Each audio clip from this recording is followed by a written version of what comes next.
내 삶은 주의 역사가 되고 하나님이 일하기 시작하니. 고대 중동 지역에서 일어났던 일이라고 합니다.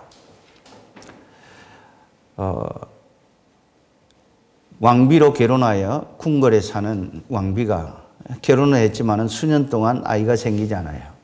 무척 근심했다고 합니다. 그래서 마음이 울적할 때마다 궁궐을 빠져나가서 산책을 하면서 왜 나에게는 아이가 없을까 고민하던 끝에 어느 날 궁녀들과 더불어 함께 왕비가 산책을 하는데 꼬마 아이가 눈에 띄었어요. 딱 보니까 너무 기적처럼 생겼어요. 한눈에 그냥 저 아이를 데려와서 양자로 삼아야 되겠다. 그래서 왕비가 그 아이에게 다가가서 이렇게 묻습니다. 너희 어머니 어디 계시니? 그래도 저는 어머니가 없어요. 그러면 너희 집은 어디니? 집도 없어요. 오늘 우리 시대 젊은이들의 말에 의하면 홈리스예요. 집을 잃어버린 노숙자였어요. 그런데 그 말이 싫지 않았어요. 그 아이를 데리고 와서 왕자로 삼으면 좋겠다. 왜? 너무 귀족처럼 생겼으니까. 너무 예쁘게 생겨서. 그래서 그 아이를 데리고 궁궐로 돌아왔습니다. 깨끗이 씻기고 옷을 갈아입히고, 그러니까 너무 귀족 같아요. 왕족 같아요. 그리고 왕은 오늘 이 시간부로 이 입양한 아이가 다음 우리 왕족을 이을 왕자라는 사실을 선포합니다. 그리고 연회를 베풀고 하룻밤을 지납니다. 그런데 그 아이가 자고 일어나자마자 어떤 행동을 합니까? 일어나자마자 냈다 궁궐을 빠져나갑니다. 그러니까 너무 놀랐어요. 그래서 내시들과 시중들은 궁녀들이 쫓아가서 왕자님 어디 가세요? 그러니까 밖에 세수하러 간대요. 아닙니다 왕자님, 세수할 곳은 이 궁궐 안에 지정되어 있습니다. 데리고 왔어요. 그리고 세수를 시키고 다시 하루를 보내고 그 뒷날이 다가왔습니다. 그런데 계속 같은 일을 벌인단 말이에요. 그래서 임금이 그 아이를 불러서 너는 노숙자가 아니야. 홈리스가 아니야. 너는 이 나라를 이끌어갈 왕족이야. 그러니 앞으로 일어나면은 냇가로 가서 세수할 것이 아니라 정해진 그 장소에 가서 세수를 하라. 그럼에도 불구하고 그 아이의 버릇은 고쳐지지 않아요. 자, 우리 여기까지. 여러분, 이 아이의 노숙자로 살아온 삶의 익숙한 습관이 바뀌어지려면은 어떻게 해야 돼요? 내가 누구인가라는 자기 신분에 대한 각성, 자기 정체성을 깨달을 때 비로소 노숙자에서 왕자의 자리로 옮겨갈 수가 있는 겁니다. 다시 강조합니다. 이 노숙자의 생활을 정리하고 왕자로서의 삶의 방향이 바뀌려면은 내 신분에 대한 각성이 일어나야 돼요. 내가 누구냐? 자기의 정체성에 대한 명쾌한 인식이 있을 때 나쁜 노숙자의 습관에서부터 왕자의 습관으로 바뀌게 되는 것입니다. 마찬가지로 우리가 어느 날 인생을 살다가 삶의 도상에서 예수를 만났습니다. 예수를 만났음에도 불구하고 내 신분이 바뀌었음에도 불구하고 여전히 옛사람의 그 나쁜 습관을 끊지 못하고 세상에 매여 교회만 왔을 뿐이지 세상 사람들과 구분 없이 살아가는 오늘의 크리스천들, 그래서 영적인 힘을 상실했습니다. 그래서 세상 사람들은 우리를 조롱합니다. 비웃습니다. 광신자라고, 맹신주의라고, 아주 이기적인 사람들이라고, 그래서 개독교라고 우리를 조롱합니다. 왜 그럴까요?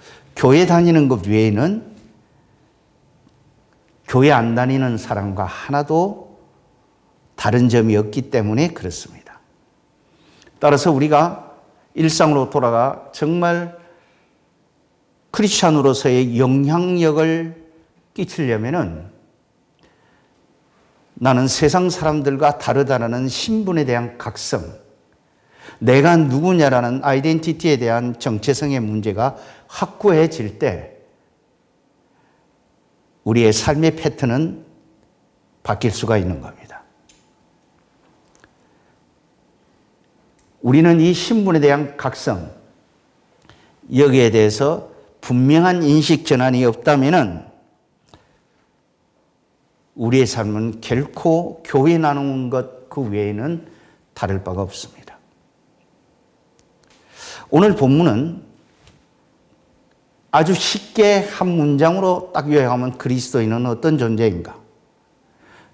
크리스찬은 어떤 존재인가? 하나님의 눈에 비친 저와 여러분은 어떤 존재일까? 이 크리스찬에 대한 규정, 이걸 명쾌하게 정리해 놨습니다.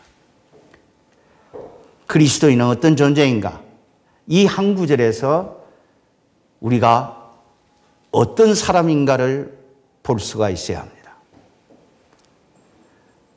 그럴 때 우리는 세상에 나가서 세상 사람들과 어울려 살지만은 세상에 속하여 있지 않는 사람으로 살아갈 수가 있기 때문에 그렇습니다. 오늘 4가지로 규정했습니다. 그리스도인은 어떤 존재인가? 범위를 좁혀 말하면 저와 여러분은 어떤 존재인가? 하나님의 눈에 비친 당신의 모습은 어떤 존재인가? 첫 번째, 택하신 족속이라고 말합니다.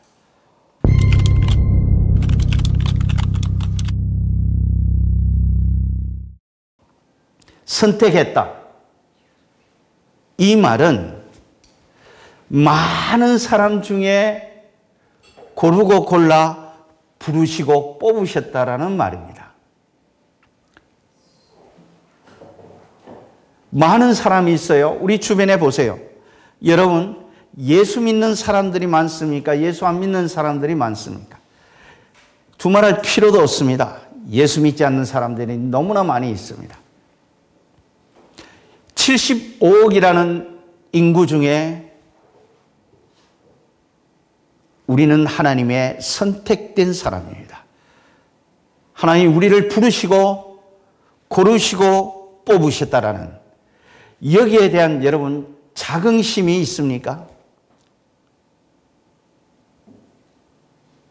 정말 하나님이 저와 여러분을 부르시고 고르시고 또 골라서 우리를 뽑으셨다면 이 선택이야말로 세상에 그 어느 것과도 바꿀 수 없는 가장 값진 인생을 살아가야 함이 마땅하지 않겠습니까? 우리가 세상에 막 살 수 없는 이유 가운데 하나가 바로 하나님이 저와 여러분을 부르시고 뽑으시고 고르시고 세우셨다라는 이유 때문에 우리가 세상에 살지만 세상에 속하여지지 않는 사람으로 살아가야 한다라는 이유가 바로 여기에 있는 겁니다.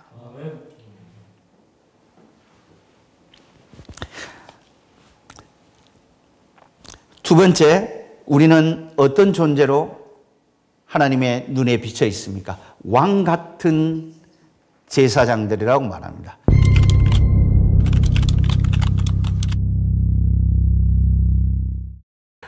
왕의 신분과 같은 동등한 위치에서 하나님은 저와 여러분을 이 땅에 살아가도록 보내셨다는 거예요. 무엇을 위하여? 제사장의 직분. 이 제사장의 직분은 하나님과 사람 사이에 다리를 놓는 사람들. 성경은 이런 유행의 사람들을 천사도 흠모하는 사람이라고 말합니다. 자, 그렇다면은 저와 여러분은 얼마나 존귀한 사람입니까? 이 제사장인 역할은 그 당시 구약에 왕의 곁에서 왕이 결정하는 그 정책이 하나님이 기뻐하시는 정책이고 백성들에게 유익을 주는 정책인가 아닌가를 결정하는 권한을 가진 사람이 제사장이었어요. 그래서 왕과 같은 지위에 있는 사람, 비록 아이디어를 내고 정책을 만들지만은 그 정책이 하나님 앞에 영광이 되지 못한다면은, 그리고 백성들에게 유익이 없는 정책이라면 폐지하도록 권하는 역할을 하는 게 제사장들의 역할이었어요. 그리고 구약 시대에 세 가지 직분에 취임하는 사람들은 양각 나팔에 기름 붓는 기름 부음의 예식이 있어요. 그게 뭐냐? 왕이에요. 두 번째 제사장, 세 번째 하나님의 말씀을 가르치고 증거하는 선지자. 자, 이것이 사실이라면은 저와 여러분이 하나님의 눈에 비친 우리들의 모습은 하나님 보시기에 왕과 같은 존귀한 사람으로 보고 계시다라는 사실이에요. 자, 그렇다면은 여러분, 내가 많이 갖지 못했어요. 많은 출세를 한 것도 아니에요. 높이 세워진 것도 아니에요. 그럼에도 불구하고 여러분, 하나님의 눈에 비친 당신은 왕처럼 천하를 다스릴 만한 믿음의 사람으로 보고 계신다라는 사실을 여러분 믿으시기를 바랍니다. 자, 그렇다면은 우리는 얼마나 존귀한 사람입니까? 여기에 대한 프라우드한 생각을 가지고 여러분 일상으로 돌아가 정말 왕처럼, 제사장처럼 그 신분을 가지고 이 땅을 살아가느냐 말이에요.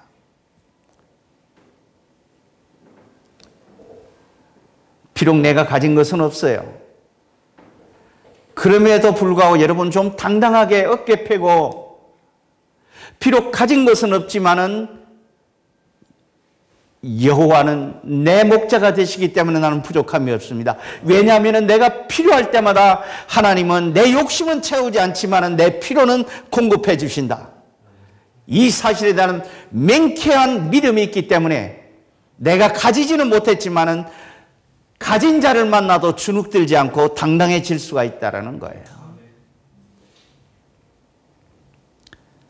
세 번째, 거룩한 나라로 부르심을 받았단 말이에요.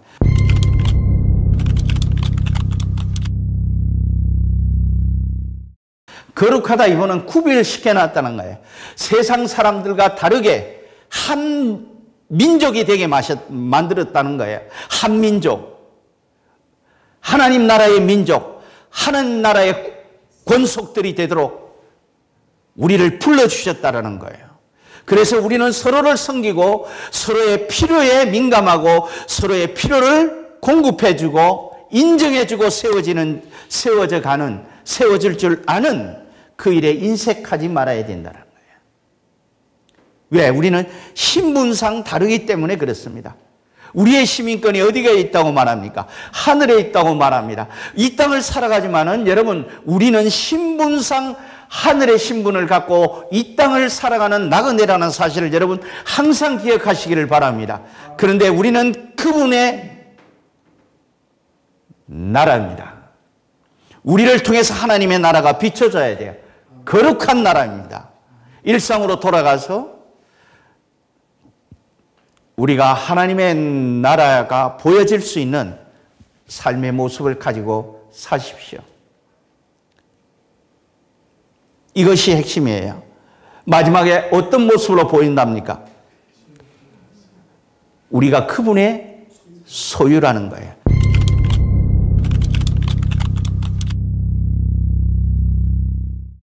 여러분, 우리가 정말 하나님의 소유라면은 이것을 가장 쉽게 한번 설명해 볼까요?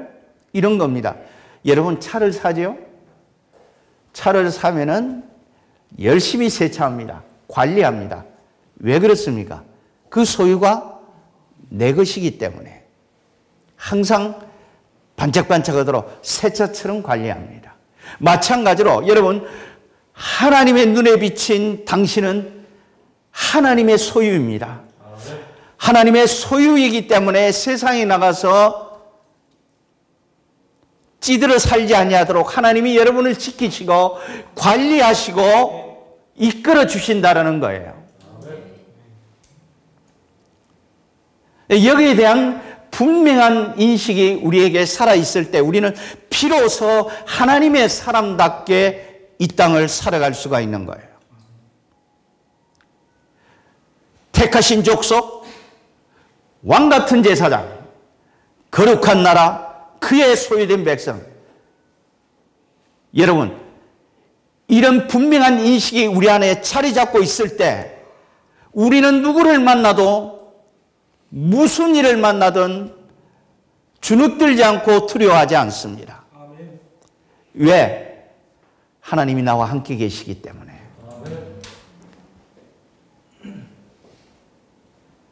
중요한 것은 그런 기본적인 인식이 있느냐 말이에요.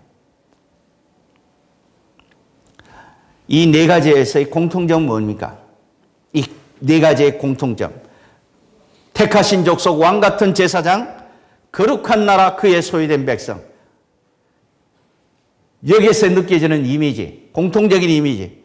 우리는 세상 사람들과 다르다는 거예요. 그분이 부르시고 고르시고 뽑으셨다는 거예요. 그래서 본질적으로 다르고 또 달라야 합니다. 다시 강조합니다.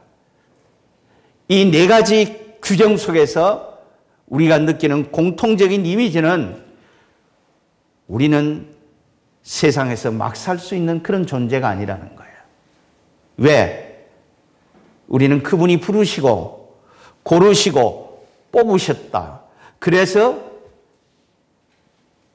달라야 되고 다르게 선택하고 살아야 된다. 자, 그렇다면은 제일 먼저 우리는 세계관이 바뀌어야 돼요. 세계관이 바뀌어야 돼요. 세상을 바라보고 이웃을 바라보는 그 관점이 달라져야 하는 거예요. 세계관이 달라져야 되고 인생관이 다르고 선택하는 것도 다르고 삶의 목적도 달라야 하는 겁니다. 왜 그렇습니까? 우리는 하나님의 부르심을 받은 사람, 수많은 사람 중에 고르고 골라서 부르시고 세우셨다라는 사실 때문에 우리는 세상 사람들과 함께 이곳에서 호흡하고 살지만은 본질적으로 달라야 된다는 거예요. 자, 그렇다면 나는 정말 다르게 삽니까? 삶의 목적도 정말 다릅니까? 추구하는 것도 선택하는 것도 정말 다르느냐고요. 우리가 일반 서신에서 아까 성경 공부 때 다뤘지만은 야고보서는, 베드로 전후서는, 유다서는 흩어져 있는 그 시대에 구원받은 하나님의 사람들, 그 사람들을 위해서 기록했다는, 어떻게 살아야 하는가, 그 질문에 대한 답을 기록해놨다는 거예요. 그런데 우리를 이렇게 구분해서 고르고 또 고르고 부르고 또 불러서 세운 목적은 아름다운 덕을 선포하기 위해서, 우리에게 가장 익숙한 단어로 말한다면 증인된 삶을 살라고.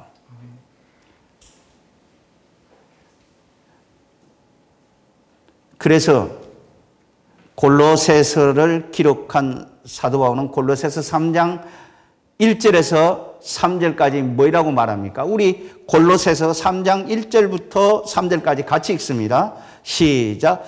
그러므로 너희가 그리스도와 함께 다시 살리심을 받았다면은 전제가 깔려 있어요. 내가 정말 그리스도로 말미암아 새로운 피조물, 완벽한 하나님의 사람이 되었다면은 잃어버릴 수 없는 구원을 가진 자라면은, 다시 살리심을 받았다면은 위의 것을 찾으라. 거기는 그리스도께서 하나님 우편에 앉아 계시느니라. 그 다음 2절 다 같이요. 위의 것을 생각하고 땅의 것을 생각하지 말라. 그 이유는 3절, 너희가 죽었고 너희 생명이 그리스도와 함께 하나님 안에 감추어졌음이니라. 할렐루야. 정말 우리가 하나님의 사람이 되었다면 이것이 전제예요. 교회 나오는 것 말고 정말 구속함을 받은 새로운 하나님의 사람이 되었다면 이제는 여러분 위의 것을 생각하고 땅의 것에 집착하지 마십시오. 이것은 땅의 것이 필요 없다는 말이 아니에요. 땅의 것도 물론 필요하지만 더 소중한 것은 우리를 부르시고 뽑으신 그분의 뜻을 이루어가는 것, 이 땅에 하나님의 나라를 저와 여러분을 통해서 세워가고 만들어가는 것, 거기에 관심을 가져라. 그래서 우리를 부르시고 뽑으시고 그분의 아름다운 덕을 선포하기 위해서 우리를 부르셨다라는 거예요. 이걸 극단적으로 해석한다면 2절을 위의 것을 생각하고 땅의 것을 생각하지 말라. 이 말이 극단적으로 생각하면 땅의 것이 필요 없다나 이렇게 생각하면 안 돼요. 땅의 것도 필요합니다. 그러나 더 필요한 것은 하늘의 것입니다. 하나님이 우리에게 요구하는 것, 그것 때문에 하나님의 나라가 무너져서는 안 된다라는 거예요. 마태복음의 기자는 그랬어요. 사람이 떡으로만 살 것이 아니요, 떡도 필요하지만은 더 필요한 것이 있다. 무엇이요? 하나님의 말씀입니다. 이렇게 분명해요. 우리를 부르시고 뽑으신 가장 분명한 이유는 그분의 아름다운 덕을 선포하기 위해서. 근데 와서 주야로 묵상하는 게 부자 되게 하시고 출세하게 하시고 이제 세상의 생각으로 가득 쪄들어 있으니까 하나님의 나라는 온데간데 없는 거예요. 그 사람한테 무엇을 우리가 기대하겠어요? 우리를 부르시고 뽑으신 목적이 다른 데 있는데 우리는 잠시 왔다 가는 이 땅의 나그네의 삶에 올인해가지고 어떻게 하면 더 많이 가질까? 어떻게 하면 더 빨리 갈까? 더 높이 갈까? 그 생각으로 찌들어 있으니까 하나님의 말씀이 들어오지 않고 세상에 나가서도 하나님이 새로운 영혼을 붙여줘도 그 영혼이 하나님께서 내게 붙여진 영혼인가에 대해서는 잊어버리고 어떻게 하면 저 사람 이용해가지고 내가 더 많이 가질까? 저 사람 이용해서 더 높이 갈까? 더 빨리 갈까? 그러다 보니까 세상 사람들에게 조롱받는 크리스찬이 되어버렸어요.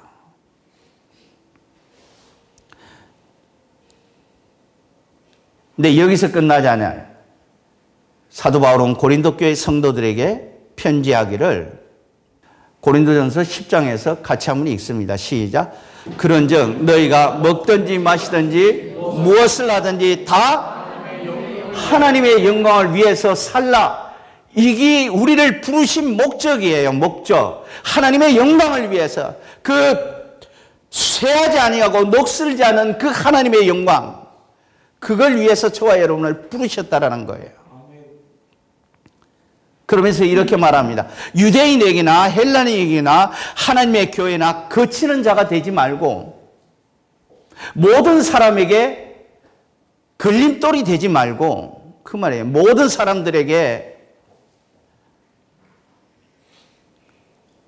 그러면서 33절에 나와 같이 모든 일에 모든 사람을 기쁘게 하여 자신의 유익을 구하지 아니하고 많은 사람의 유익을 구하여 그들로 뭘 얻게 하라고? 구원을 말입니다. 이것을 위해서 우리를 부르셨다는 거예요. 그래서 모든 일에 모든 사람, 모든을 강조하고 있어요.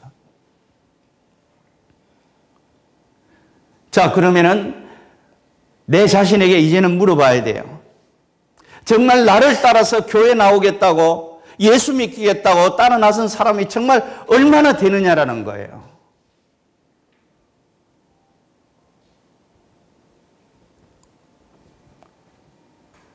우리는 여기서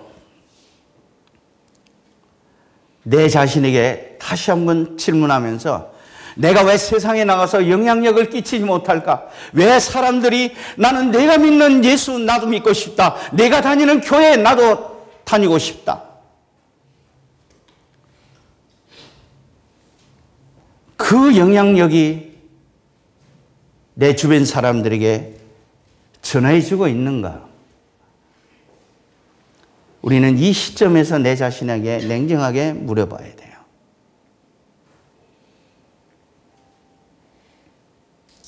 우리의 삶의 목적은 하나님의 영광을 위해서 우리를 만드시고 부르시고 뽑으셨다는 사실. 그래서 삶의 자리로, 일상으로 돌아가서 삶의 자리에서 거치는 걸림돌이 되는 인생을 살아서는 안 된다. 교회 안에서도 우리는 누구든지 걸림돌이 되는 인생을 살아서는 안 된다. 그래서 나와 같이 모든 일에 모든 사람을 기쁘게 하여 그들로 하여금 마침내 구원받게 만들자라는 거예요. 이해관계에 예민하지 말고 따지지 말고 손해를 손해로 여기지 않고 그 손해가 특권이라 생각하고 좀 더 다른 사람을 배려해가지고 정말 우리를 부르신 목적대로 내 존재의 이유대로 이 땅에 하나님의 나라가 세워져 가고 나를 만나는 사람마다 구원의 복음을 듣게 하는 그것을 위해서 저와 여러분을 부르셨다는 사실입니다. 다시 한번 여러분 기억하십시오. 그리스도인은 어떤 존재인가? 가장 선명하게 신구약 66권을 통틀어서 베드로전서 2장 9절이 우리의 신분 아주 짤막하게 요약을 잘 해놓고 있습니다. 우리는 택하신 족속입니다. 왕같은 제사장입니다. 거룩한 구분된 한 민족으로서 살아가도록 만드셨습니다. 그분은 우리를 자기 소유로 만드셨습니다. 그 이유는 단 한 가지입니다. 아름다운 덕을 선포하기 위해서. 이 신분에 대한 규정을 정확하게 하지 않는 한 아무리 교회를 다니고 말씀을 듣고 예배를 드려도 여기에 대한 분명한 규정이 없는 한 우리의 삶은 바뀌지 않습니다. 따라서 여러분 기억하십시오. 당신은 당신의 신분이 어찌 되었든 상관없이 하나님의 눈에 비친 당신의 모습은 세상의 그 어떤 것과도 바꿀 수 없는 존귀한 사람이라는 것. 여기에 대한 프라우드한 생각을 가지고 세상을 정복해 나가고 세상을 다스리고 세상을 이끌어가고 세상 속에서 선한 영향력을 끼쳐가는 저와 여러분의 삶이 될 수 있게 되기를 부활하신 그리스도 예수의 이름으로 축복합니다. 기도하십시다.